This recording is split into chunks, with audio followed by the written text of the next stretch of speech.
السلام عليكم ورحمة الله.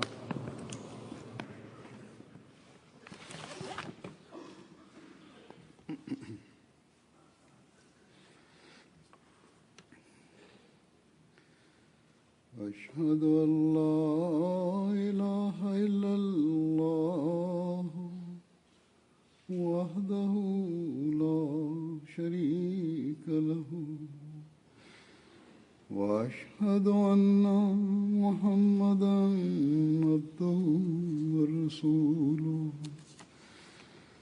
أما بعد فأعوذ بالله من الشيطان الرجيم بسم الله الرحمن الرحيم الحمد لله رب العالمين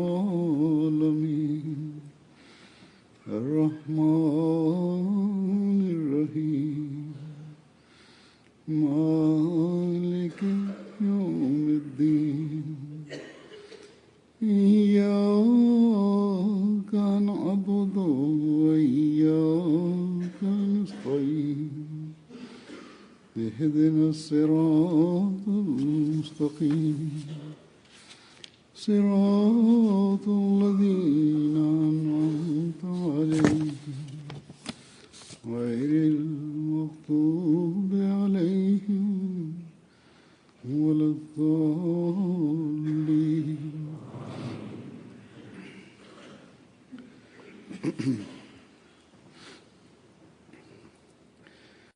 Bismillahirrahmanirrahim. Huzur kaže Allahovom milošću Dželsa Sana Džemata Ahmedija Kanade prošle sedmice je održana dželsa i pokazujući Allahove blagoslove završila se u nedjelju. I što više izražavamo zahvalnost Allahu, to nam Allah će nam ako Bog dati više blagoslova. Allahov je blagoslov da nam je dao sve ove stvari, da uprkos ograničenim sredstvima u svijetu svuda mi ipak održavamo svoje dželse, ova okupljanja godišnja. I samo zbog Allahovih blagoslova, općenito govoreći, aranžmani su, općenito govoreći, vrlo dobri.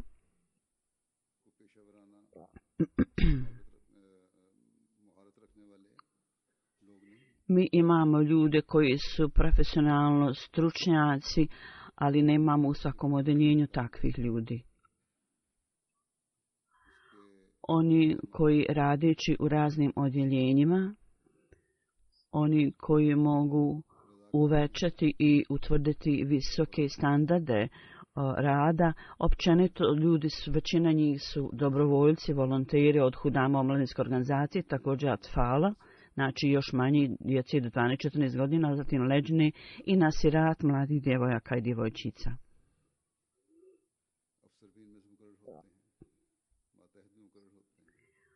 Određeni su službenici i podčinjeni službenici budu određeni za ove poslove i u svjetskom pogledu budu određeni manje, uglavnom u većini su određeni manje obrazovani ljudi. Neki ljudi jesu doktori, neki su doktori nauka, neki su ljekari. Oni slušaju takve ljudi, ali nema obrazovanja da neko nema tog razlike u tome da neko kaže moj položaj je visok, ja sam doktor i ono. Toga nema. Mi vidimo ovaj osjećaj i pokazivanje pokornosti u džemata Ahmedija svuda, bez obzira ko je obrazovan određen za službu ili ne.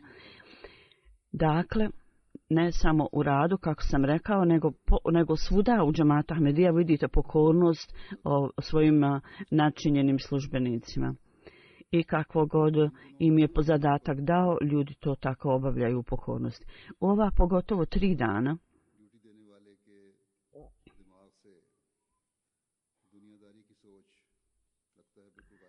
od svih onih koji obavljaju dužnosti, svjetovno razmišljanje potpuno napusti njihovo razmišljanje, njihov mozak u tokova 3 dana, samo dželsa oni samo imaju dželsu na umu i potpuno su predani svom radu. To je razmišljanje ogromne većine ljudi, onih radnika koji sebe ponude za služenje. Tako, ovo nije svjetovna vrsta stvari.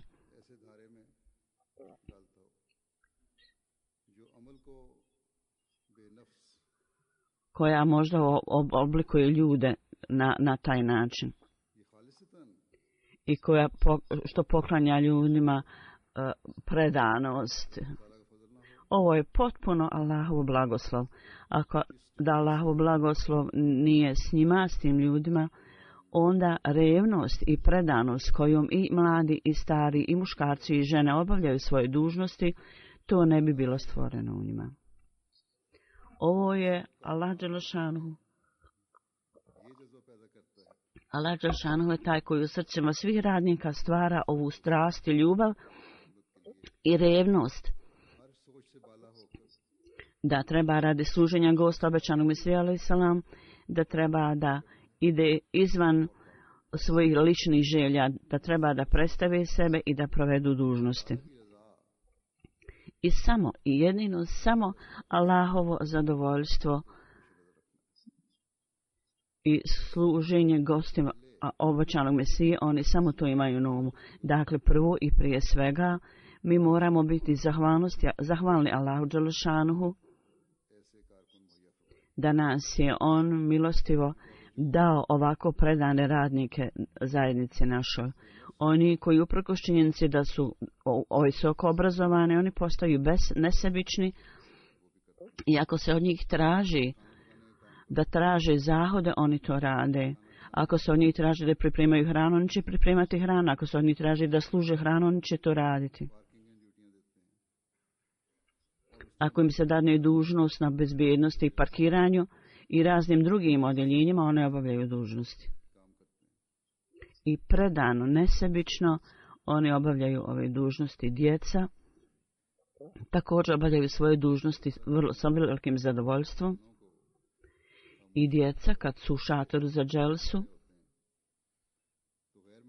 kad vrlo tiho nude vodu za piće ljudima, onda su gosti sigurno impresionirani time. Ljudi su iznenađeni i pitaju kako možete stvoriti takvo osjećanje u djeci, kod djeci. U svijetu, u ovom stanju, u ovim uvjetima, kad muslimani, mladi idu razne škole obuke i ona djeca koja u ime džihada i kad oni obučavaju djecu o džihadu u ime islama, oni onda okrutno nastoje da ubiju ljude, da dokrajče život ljudi. Djeca, mladi u džematu Ahmedija, međutim, one obavljaju dužnosti koje zapravo su dužnosti koje daju život ljudima. I nije samo ovo dužnost da se nudi voda za piće ili hrana. I kad se ovi skupe održavaju da dječaci i djevojčice skupa s tim, oni obavljaju fizičke dužnosti da poslužuju vodu i hranu, međutim oni učestvuju i u drugim dužnostima što je stvarni džihad, što nije oduzimanje života, nego je svrha da se dadne ljudima život. Ovu stvar su neki ljudi spomenuli, da kad mala djeca sa zadovoljstvom i s velikom odgovornošću, odgovornosti obavljaju svoju dužnost, onda mi moramo voljeti ove ljude. Mi ne možemo, a da ne volimo ove ljude. Ne možemo kontrolisati to. Zato moramo izraziti zahvalnost Allahu dželešanuhu za ovaj blagoslov. U isto vrijeme, za sve učesnike i oni koji su postavili, koji su došli da slušaju, svi treba da izrazimo zahvalnost ovim radnicima. Među njima ima mnogih, oni koji radi aranžmana dželse, obavljaju svoju dužnost čak i prije dželse i poslije toga da sve to smontaju i raspreme, oni obavljaju te dužnosti i kad se dželsa završi. Oni se ne brinu o vlastitim ličnim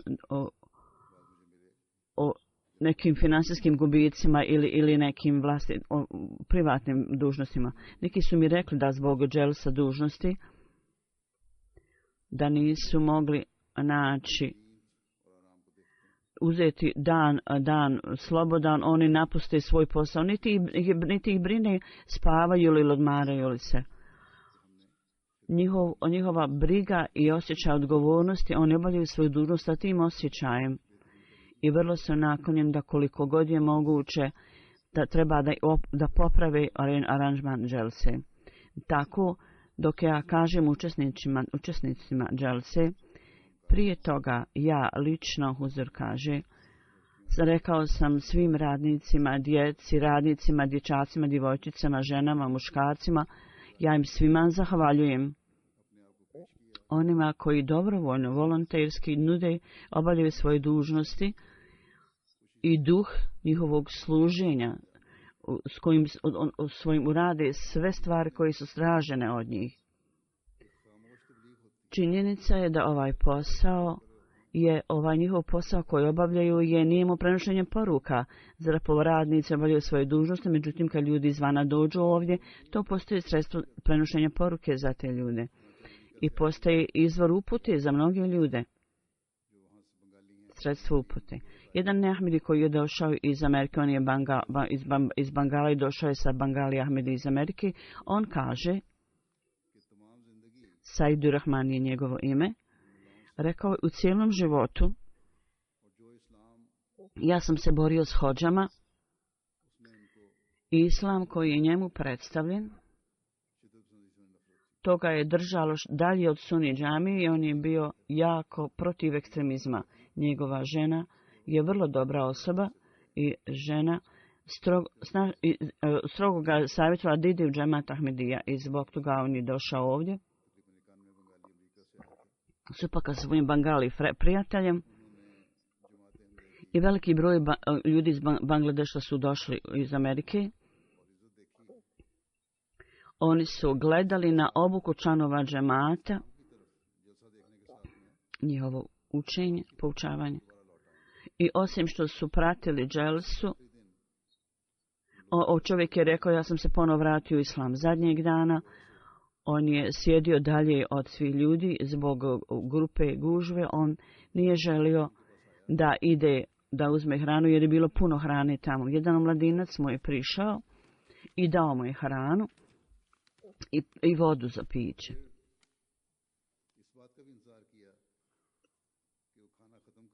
I on je onda također čekao da završi hranu. Ovaj mladinac čekao da ovaj čovjek završi hranu tako da ovaj mladinac može da baci njegov prazan tanjir. I ovaj čovjek kaže da je toliko bio impresioniran. On je meni rekao na sastanku i rekao ova dželsa je ostavila veliki dojam na mene i vrlo uskoro, ako Bog da inšala, da on će se pridružiti Ahmedijatu. Tako da na ovaj način dželsa također služi u širenju poruke i ne samo zbog lijepog ponašanja i vladanja i služenja koju mladi ljudi obavljaju. Ove stvari postaju sredstva da ljudi mijenjaju svoje razmišljanje. Taj mladinac nije znao je li taj čovjek Ahmedi ili nije. On je jednostavno poslužio hranu sa ljubavlju i sa željom. Međutim, ova služba, ovo služenje koje je on učinio neahmedi osobi, to je postalo sredstvo stvaranja duhovne promjene u njegovom razmišljanju. I neki politički ljudi, stanovnici ove oblasti, oni koji znaju općenito o služenjima džemata, oni su to priznali. Oni također svake godine aranžman dželse kažu da im to uvijek ostavlja vrlo dobar dojam. Ovi ljudi u tako velikom broju vrlo tiho i mirno svi sjede zajedno i radnici također obavljaju svoju dužnost tiho i mirno.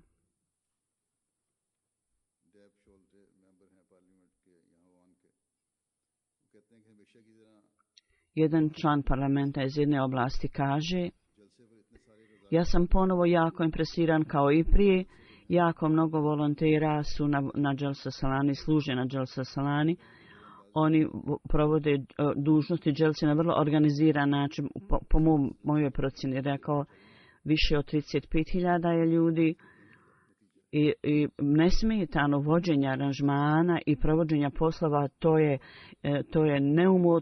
sigurno neumorni napori koji su uložili radnici i to stavlja veliki dojam na ljude.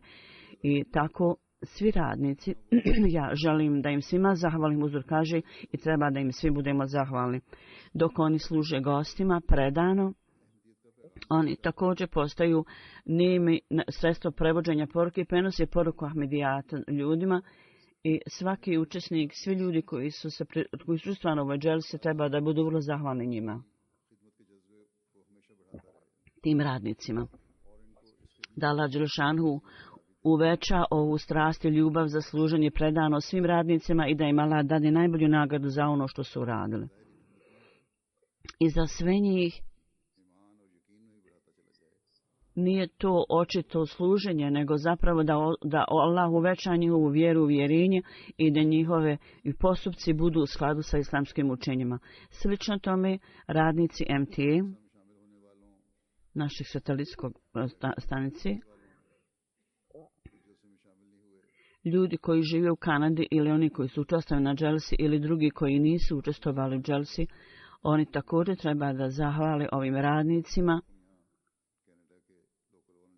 Jako je mnogo radnika ovdje od lokalnih volontera u Kanadi.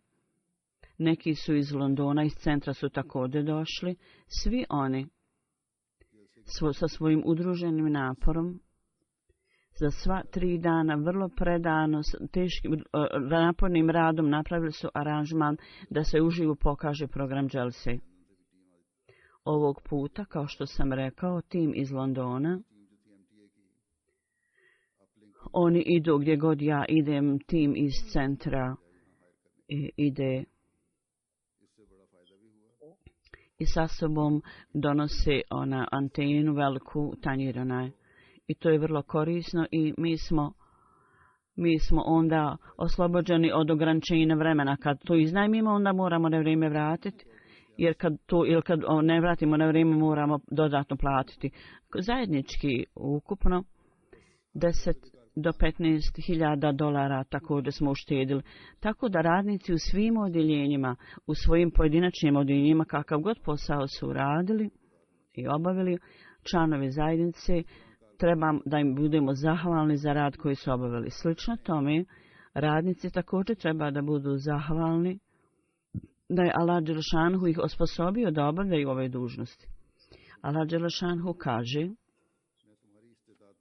budite zahvalni i ja ću uvećati vaše sposobnosti i mogućnosti i također ću vam dati blagoslove. Allah kaže, znači Allah ne ograničava ništa. Kad Allah daje i blagoslovljava, on blagoslovljava u svakom pogledu, u svemu.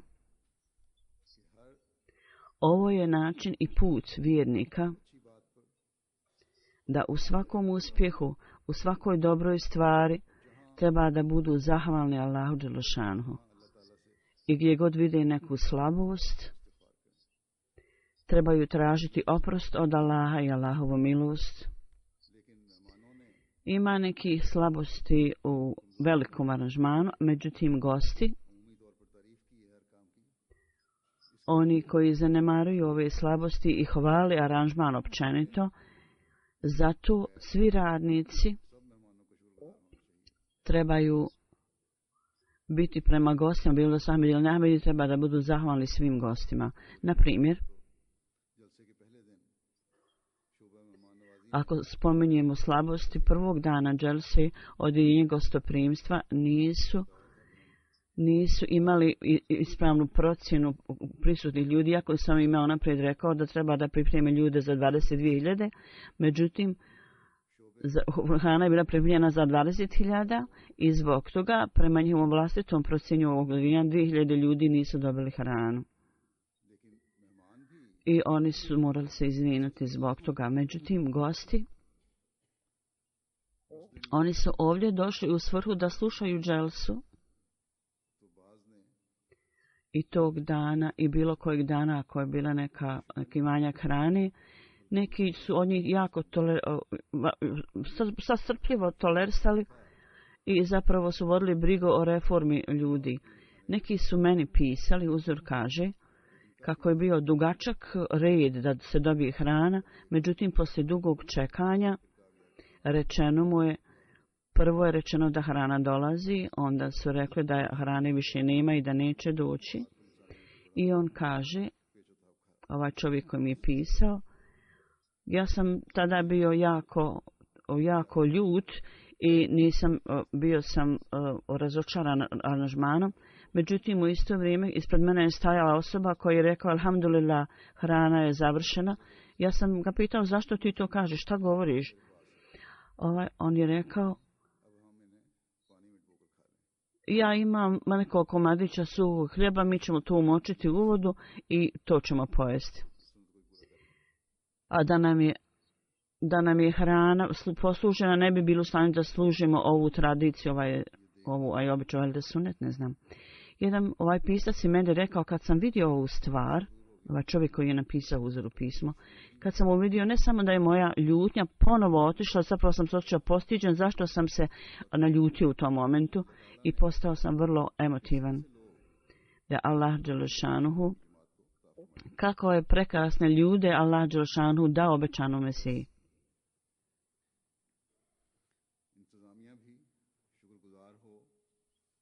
Tako da uprava treba da bude zahvalna gostima, da oni pokazuju tako predivan moral i ovog puta od uprave također su dobre stvari izašle na površinu, da umjesto da skrivaju svoje slabosti, oni su držali oko i pazili na svojim slabostima i to također izrazili. Međutim, toliko nije dovoljno. Zapravo, sada u svojoj crvenoj knjigi koju Dželsa uprava treba imati, trebaju staviti sve ove stvari tamo i u budućnosti treba biti napravljeno bolje planiranje. Ja mogu skupa s tim reći da ovo mjesto izgleda 18 do 20 hiljada ljudi mogu doći na mjesto koje sada koriste i oni ne mogu primiti više ljudi nego što je to. Sada se džemat širi, međutim i zbog toga oni moraju misliti o nekom boljem mjestu ili barem kad god mene pozivaju, onda sigurno ovo mjesto nije dovoljno, tako da moraju misliti o ovoj stvari također. Uprava, slabosti koje su oni sami otkrili i rekli, ja mogu spomenuti i neki izvještaj također meni već dolazi, ako još nešto više ima, neke više stvari, oni treba da pišu upravi, tako da može napraviti bolji aranžman na bazi toga, uzimajući u obzir te slabosti. Prva stvar je da standard hrane poslužen Arapima nije bio ispraven, bilo je puno previše ljuto, to treba biti popravljeno, to je bilo previše ljuto, zatim manjak hrane koji sam već spomenuo i onda hrana je poslužena 1 sat kasnije na muškoj strani. Jedna stvar je da je bila razdaljena velika, hrana je pripremljena na jednom mjestu i trebala je biti odvežena na mjesto gdje je održavana dželsa i tako da u saobraćaju veliki kamioni. Oni su otišli, poslali su ženama prvu hranu i rađe su prihvatili da žena i djeca ne drže ih gladnima, rađe da muškarci podnosi tamo. To je dobra stvar što su to imali u vidu. I kažu manjak ljudi na pripremi hrane. Međutim, nema manjka ljudi koji služe. Jedina stvar je da uprava mora razmišljati o tome i da misle da moramo uzeti ljude koji imaju posebnu ljubav prema služenju. I da samo promovišu ovu ideju i ovu stvar. Jako je mnogo ljudi, ogroman broj je ljudi u džematu.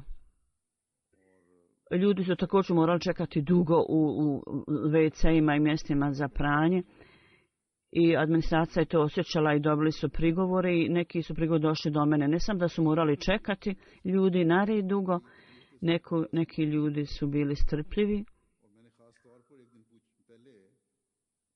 ali su bili u neugodnosti i patili se zbog toga, imali su problem. Jedan dan ili dva sam pitao i je li taj aranžman napravljen ili nije. Ono što mi je rečeno je da aranžman nije zadovoljavajući. Sada, u budućnosti, ako aranžman bude napravljen privremeni, ako stalni aranžman nije tu, onda mora biti privremeni. Također, kuhinja nije bila tamo, to je greška. U budućnosti treba biti napravljen aranžman da radnici koji ne mogu ići da slušaju, oni imaju pravo da slušaju i to mora biti omogućeno njima dok radi da slušaju tog dželse i govore. Onda kažu, u pozadini šatora za dželsu nije jasan glas, međutim kad je moj govor bio rečeno, mi Huzur kaže da moj glas se mogao jasno čuti. Međutim, ljudi koji su sjedili pozada, ako nisu čuli, trebali su mi reći. Na početku sam razumio da glas nije dobar, oni koji su odgovorni da su to popravili. Slično tome, aranžman prevoda za Arape je bio tamo, međutim oni nisu bili obavješteni. Neki Arapi su se sreli sa mnom i rekli, mi nismo mogli slušati hudbu. Narednog dana su saznali. Iako je uprava morala imati toliko iskustva da radi prevoda na razne jezike, mora biti obavljen prevod i mora određen prikladan proglas mora biti dat ljudima da ljudi znaju da slušaju. I trebaju dobiti opremu da mogu slušati prevod. Također treba biti napisano na ulazu, na tabli. Sada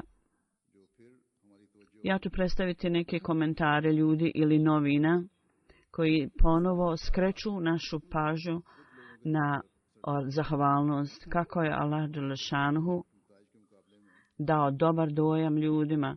Naš napor u pogledu sa rezultatom je vrlo mali. I neki ljudi, neki Ahmedi iz Sirije, oni su prvi put došli ovdje.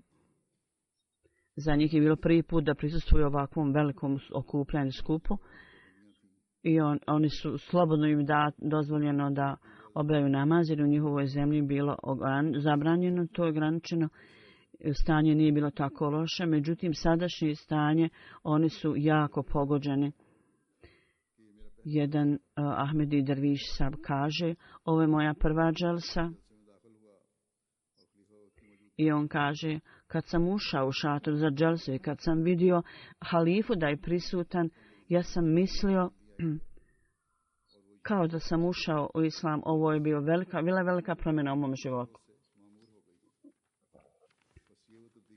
I promjena je da je moja namaz i ibadet potpuno ispunjen drugačijim osjećajima. Ovako je kod Ahmedi na stalnoj bazi, kod njih se to događa. Kaže, čovjek je rekao, ja sam doveo gosta sa sobom i on je poveo svoju ženu. Čovjek je bio kršćanin prije, sada je postao ateista. I nakon prisustvovanja dželsi, on je rekao, moj život, ja u životu nisam vidio ovoliko ljubavi, naklonosti i bratstvo. Ovakva vrsta predanosti ja nisam nikada čuo u životu i jako mi je drago da znam ovakvo prelijepo učenje islama. Da Allah otvori njegovo srce također. I ovaj sirijski Ahmedi Abdullah Sahib kaže, 3 dana dželsa Salani su bili takvi da ja ih ne mogu zaboraviti cijeli svoj život. Hiljade ljudi, svi su bili vrlo bliski sa najvažnijom osobom u životu i svi razna odjeljenja i prijem i obezbeđenje i kako su pazili na djecu i svi aranžmani su bili izvanredni. Atmosfera je bila ispunjena ljubavi i naklonosti na dželsi. Oni su pozvali hiljade ljudi napraviti aranžman za prijevoz i hranu. To je izvanredno. To je vrlo, vrlo veliki posao. I on kaže predavanja i prijevod koji je bio Odjeljenje prijevoda je također vrlo lijepo obavilo svoj posao i on kaže da je slušao prijevod i kaže jedan novinar, ja sam ga pozvao, kad je on vidio sve ove aranžmane bio iznenađen i on je osobito, pogotovo mu se dopao moj govor zadnjeg dana, Huzur kaže, Huzurov govor. I ljubav Ahmedija muslimana prema njihovom imamu, to je iznenađujuće za ove ljude.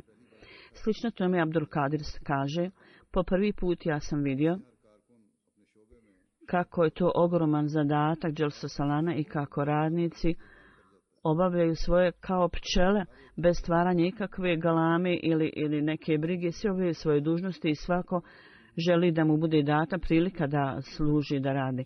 Kad je saznao, ovaj čovjek kaže, kad je saznao da su saznali da sam ja Arab, kaže, kad radnici saznaju, oni pogotovo budu onda uljudni. Jedna žena, gospođa Arab, kaže, uprkos ogromnog broja, to je bilo vrlo organizirano u svakom pogledu i ja sam uvidjela ovu duhovnost koju sam mogla vidjeti na licima ljudi.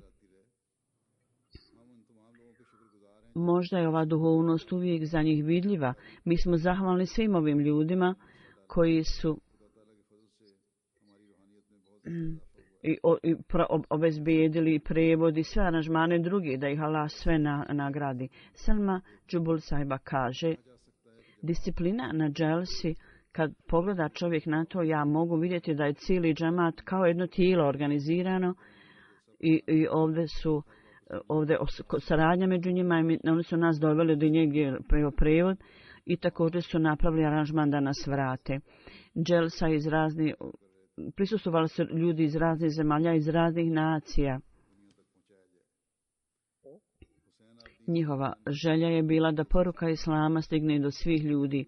Vesib Sab kaže da Dželsa Salana, da je Mumin Sahib proveo, kao to su bili predivni životi mog života. Ja sam vidio Dželsa Salanu na televiziji mnogo puta i molio sam Boga da Allah učini tako da ja budem u stanju da prisustvujem dželsi skupa sa halifom vremena, ali nisam mislio da će moja dova zaista biti primljena tako uskoro. I Allah Đelešanuhu će mi dati mnogo više nego što imam. Ja sam pisao pred pozornicom i mislio sam o onim teškim danima i stanje mučenja i torture je bilo predamnom koji sam proveo u Siriji i u Egiptu i rekao sam Allahu, ovi dani su bili strašni, sada su ovdje dani da ja sjedim pred halifom vremena. Ovo je zaista čista Allahov blagoslov.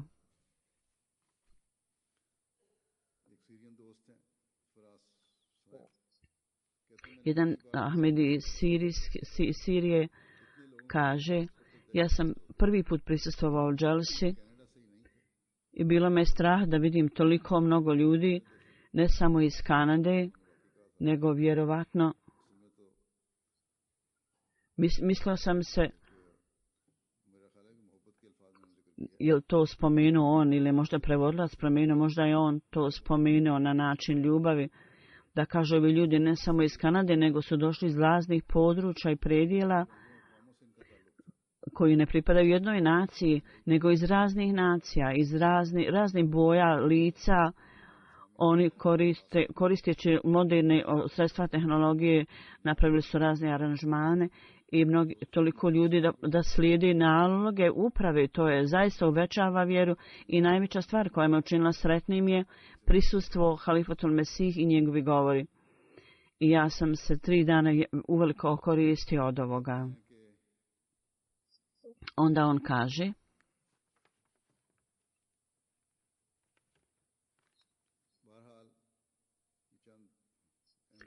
Huzur će, kaže, ja ću preskočiti ovaj izvještaj i kaže, ovo su bila mišljenja određenih Ahmedi muslimana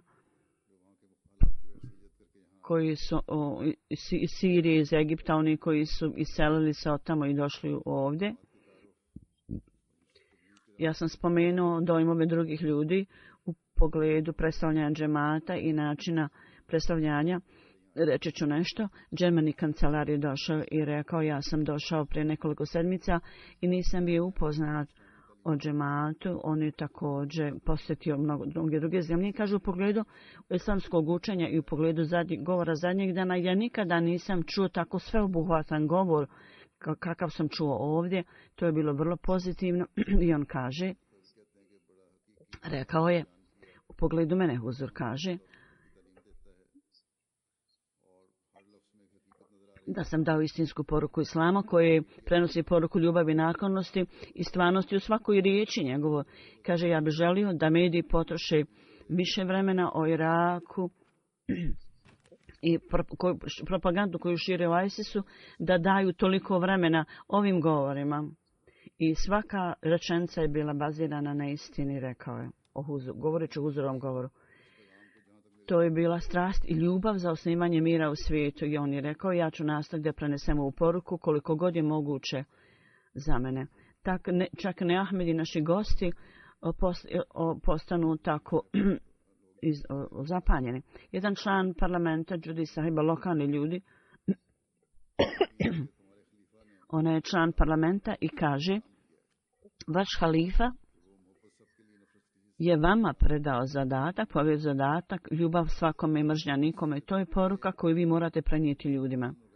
I više od toga, ova poruka da muslimani i nemuslimani trebaju održati svoje odnose s pravdom i iskrenošću. Ako to ne učine, onda treći svjetski rat će izbiti i to je posve očito i vidljivo. Susrećuti se s drugim političarima, moramo sve raditi zajedno i tada možemo osnovati mir i jednakost u svijetu. Mi moramo prenijeti ovu poruku i svima i nemuslimanima i muslimanima, tako da ljudi znaju da ekstremisti i njihovi postupci nemaju ništa s učenjima islama. I ovaj ekstremizam, ovo su stvari koji samo nastoje da okaljaju druge ljude sa nekim vlastitim ciljevima. Jedan gost iz evangelističke crkve je došao me i ja sam danas jako zadovoljen da je Halifatul Mesih u svom govoru govorio o miru i spokoju u svijetu. Neophodno je da ljudi prepoznaju džemat Ahmedija. Posao koji džemat radi, ljudi treba da znaju o tome. Muslimani nisu oni koji medija oslikava. Stvarno učenje islama je vrlo miroljubivo. Iz Belize gradonačelnik je došao. On je došao također u Veliku Britaniju. On kaže, u pogledu mene, Halifatul Mesiha, ja sam bio uveliko impresioniran njegovim govorom, jer je osvijetlio svjetske poslove i to mi je dalo razumijevanje da Halifatul Mesih nije samo izvor upute muslimanima, nego za cijeli svijet on može biti sredstvo upute. Halifatul Mesih, stvar koju je on spomenuo u svom govoru, ja neću biti u stanju da ih zaboravim uopšte.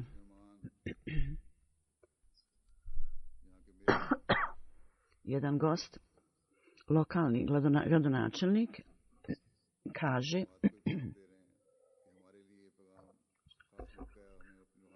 on daje poruku u zajednici da treba da uvećaju duhovnost. To je dobra prilika za nas, da je to dobra prilika za nas. I da budemo ljubazni svim ljudima. To je poruka koju su mi danas dobili. Bez obzira šta je religija ljudi, treba svi da zapamtimo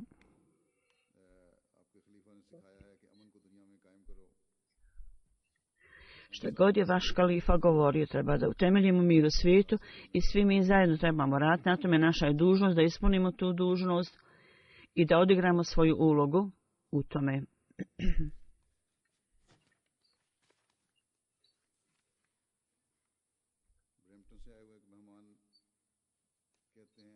Jedan gost iz Bromptona kaže da na dželsi ja sam primio samo jednu poruku, utemeljite mir, osnujte mir. Ovo je poruka koju sam ja primio. Jedan gost kaže, on je slušao moj govor zadnjeg dana, rekao, ja nemam dovoljno riječi da izražim svoja osjećanja u pogledu toga.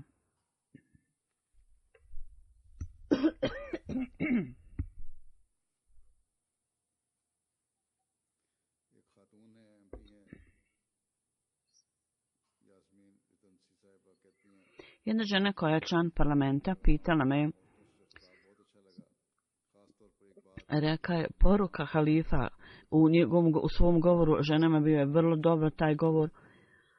On je rekao da je majka kao temelj za cijelu porodicu i za društvo i da ona može popraviti cijelo društvo oko sebe.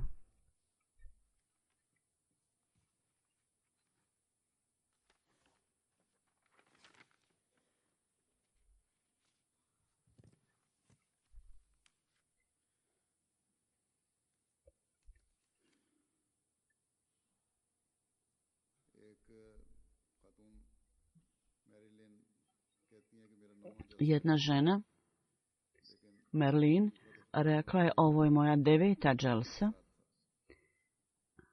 Međutim, meni je bilo jako drago da slušam govor halife, ja sam čekala na to.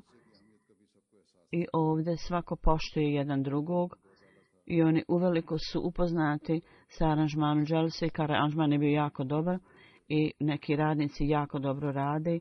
I njihovi valjda ekrani su bili dobri da mogu pratiti program. Za prevod meni je bilo drago da su aranžmani tu i da oni slušalice su tu jer bez toga ne bi bila ispunjena svrha dolaska na dželsu, ne bi bila u stanju da slušamo govore. I ne bi bila u stanju da slušam što poglavar vaše zajednice govori. Kao i cijelo vrijeme uljudnost koju vi pokazujete svojim gostima, vi ste vrlo ljubazni prema gostima. Iako mi to ne zaslužujemo sve to, međutim zahvalni smo vam za sve to i izražavamo svoju zahvalnost. Hiljade Ahmedi i muslimana mi smo vidjeli, Ahmed ispunjenim ljubavlju za mir i ovaj scenarij, ova slika je takva u Europi i uopšte nema nikakvog osjećanja negativnog i prisustvo je bilo vrlo dobro. U prilici Dželsa Salane, Huzur kaže svi gosti koji su došli Allahovom milošću, oni uvijek se vraćaju sa dobrim dojmom. Bili su gosti iz drugih zemalja, kao što sam spomenuo, i oni su ponijeli sa sobom vrlo dobre dojmove. Osobito gosti iz Centralne Amerike i iz Afrike, ovi koji su došli ovdje radi Dželse, kad su vidjeli atmosferu Dželse, onda svi oni pogrešno razmišljanje i dojme koji su imali u islamu, potpuno je uklonjeno to. I u ovim zemljama, jer u ovim zemljama oni su tek, džemat je tek započeti, samo je mali broj Ahmedi muslimana u ovim zajednicama, imaju neke teškoće također i probleme tamo. Tako od strane službenika, od ovih službenici dođu iz ovih zemalja, oni kažu za nas je lahko da dođemo ovdje, to je onda, postoji saradnje, jer većina ovih ljudi dođu u Veliku Britaniju, međutim neki ljudi su i ovdje došli u Kanadu također. Tako Dželsa iz ovog pogleda otvara puteve prenošenja poruke. U svakom slučaju, Dželsa Salana, dok omogućava sredstvo duhovnog popravljanja za vlastite naše ljude, u isto vrijeme predstavljanje džemata i izgradnja odnosa sa ljudima, ne Ahmedi, i stvarna slika islama, to sve bude obavljeno i preneseno ljudima. U isto vrijeme u muslimanskim zemljama, situacija u muslimanskim zemljama i zbog toga svjetska situacija koja se pomalja, to je dovelo oči medija da se okrene prema džematu Ahmedija. Međutim, ljudi koji žive svuda u svijetu, vrlo prva stvar je da svi blagoslov pripadaju Allahu, da je on okrenuo oči ljudi prema nama. Prethodno oni nisu željeli da dođu, međutim osim toga jako je velika uloga koju su odigrali naša omladina, koji su osnovali veze sa medijima i kontakte i Allahovom milošću. Na vrlo velikom stepenu je napravljen ovaj kontakt. Tim u Kanadi je došao u kojem su bili uglavnom omladina. Oni su vrlo uspješni na lijep način osnovali veze sa medijima i imaju lijep kontakt s njima. Ja nisam imao pojma da u Kanadi naša omladina igra toliko veliku ulogu na ovom polju. kad sam ovdje došao, kad sam ih vidio, onda sam saznao da Allahovom milošću, mašallah, ova omladina radi vrlo predano i vrlo naporno. Većina omladine, vidio sam i ovo je također sredstvo prenošenja poruke, kroz medije naša omladina to obavlja. Oni su vrlo revni i vrlo uzbuđeni i oduševljeni. Neki od njih imaju kontakt sa velikim novinama i kanalima, nastoje se da osnuju kontakte sa njima. I neki kanali televizijski su dali vrlo dobar odgovor, izvještaj. Neki od njih su rekli, mi nismo zainteresirani za religiju i ne možemo dati nikakve vijesti. Ako vaš halifa dolazi, mi nemamo interesa u tome. I neki omladinci su bili jako razočarani time, međutim Allah dželešanuhu je stvorio sredstva i pokazani su neki primjeri s ciljem da ojača njihovu vjeru.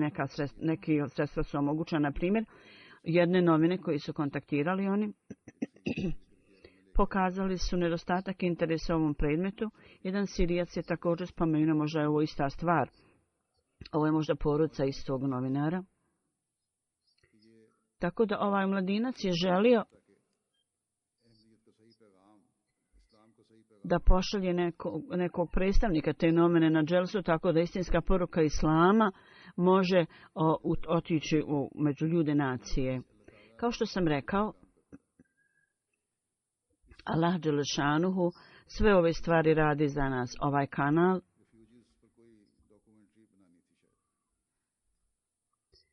oni su trebali pripremiti neki dokumentarni program o sirijskim izbjeglicama i u tu svrhu kad su tragali za izbjeglicama Sirijcima slučajno, ili možemo reći da je Allah dželešanuhu to želio, ovo je bila Allahova odredba, oni su kontaktirali Sirijce, oni su bili Ahmedi, ti Sirijci, i rekli su, naša dželsa se održava, vi dođite tamo i saznaćete sve, mi ćemo s vama tamo govoriti.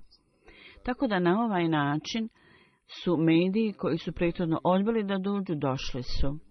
U svakom slučaju Allah dželešanuhu pravi aranžman za šire predstavljanje džemata na jako mnogo načina. I ljudi iz medija i uloga medija u svijetu, kao što vidimo danas, kroz to nama je doslovno predstavljanje džemata na velikoj skali.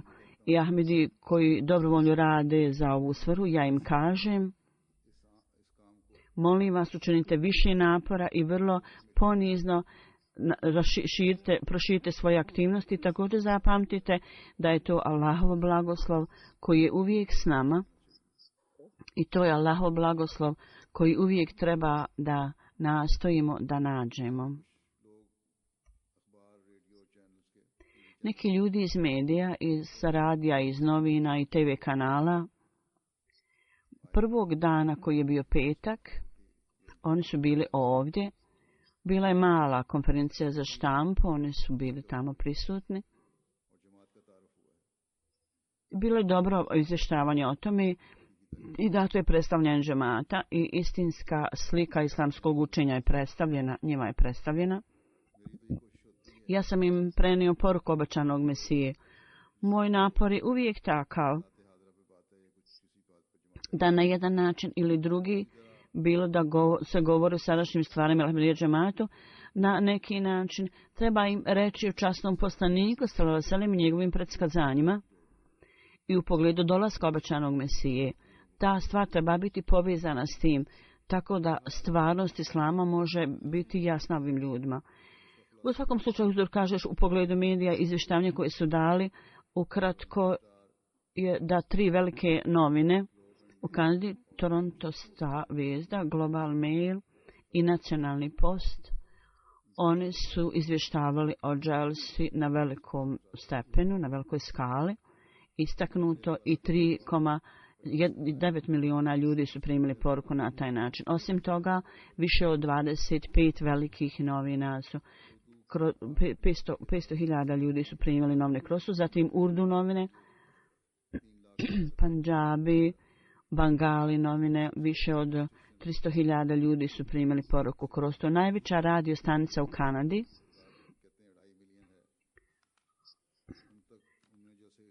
2,5 miliona slušalca one imaju i prenijeli su svojim slušalcima poruku Ahmedijata Islama. Društveni ovi Facebook kontakt razni, zatim razne druge vrste kontakta. Oni kažu da je više od 2 miliona ljudi primila poruku kroz ove medije. Zatim gradski TV Rogers, zatim CBC, uključujući više od 16 glavnih TV kanala, također su prenijeli vijesti i prema njima 250 zapravo hiljada ljudi su primili poruku i jako mnogo jezika vijesti o Ahmedijatu su također došlo do 100.000 ljudi. Sve skupa kroz TV oni kažu da je 6,6 miliona ljudi i kroz televiziju 2,8 miliona ljudi kroz novine i radio 3,5 miliona ljudi i kroz društvene mreže nešto više od miliona. I sve skupa on misli da je procjena da oko 16 miliona ljudi primilo poruku Ahmedijatu. Ako napravimo vrlo pažljivu procjenu, barem možemo reći da je 10 miliona ljudi u pogledu kroz dželsu primilo poruku Ahmedijatu, poruku istinskom islamu. Obavijesti koje sam ja vidio i čuo na medijima, vrlo iskreno, bile su vrlo lijepe vijesti, dobre vijesti o džematu i o dželsi i našem učenju. Dakle, ovo je posao Allah dželešanu i predstavljanje džemata se sada širi. Međutim, skupa s tim, naša pažnja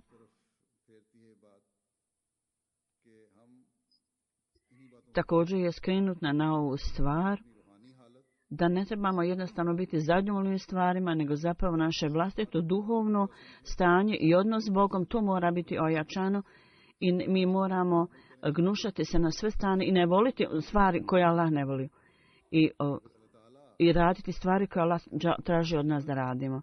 Ako Allah dželešanuhu nam daje priliku da služimo, onda to smatrajte Allahovim blagoslovom i svi vršioci dužnosti i oni koji su radnici ovdje na dželsi treba da obavljaju svoju dužnost slijedeći učenje bogobojaznosti i svi učesnici na dželsi i svi koji slušaju treba da analiziraju sebe i svoj vlastiti primjer. Šta god smo čuli na dželsi, jesmo li, slijedimo li to, činimo li to dijelom svog života ili ne. Isto tako da to vrednujemo i procijenimo kako da se držimo dobrih stvari koje su nam rečene. Ovo je zapravo stvarna zahvalnost Allahu dželešanu. To nije privremeno nego zastalno. Zbog toga uvijek imajte na umu ove stvari. Ovo je nešto na što Allah uvećava svoje blagoslove prema nama.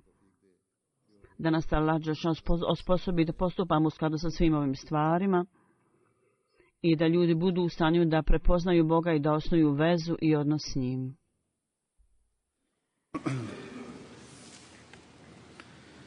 Alhamdulillah, nahmaduhu wa nasta'inuhu wa nastaghfiruhu.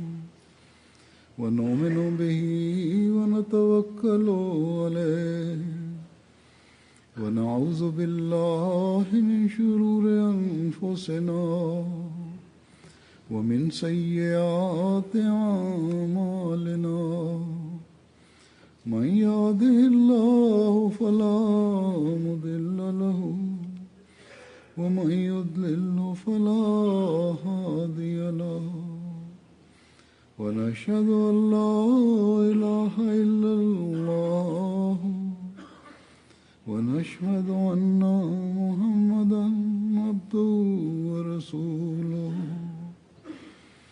عباد الله رحمكم الله إن الله يأمر بالعدل والإحسان وإيتاء ذي القربى وينهى عن الفحشاء والمنكر والبغي يعظكم لعلكم تذكرون اذكروا الله يذكركم وادعوه يستجب لكم ولذكر الله أكبر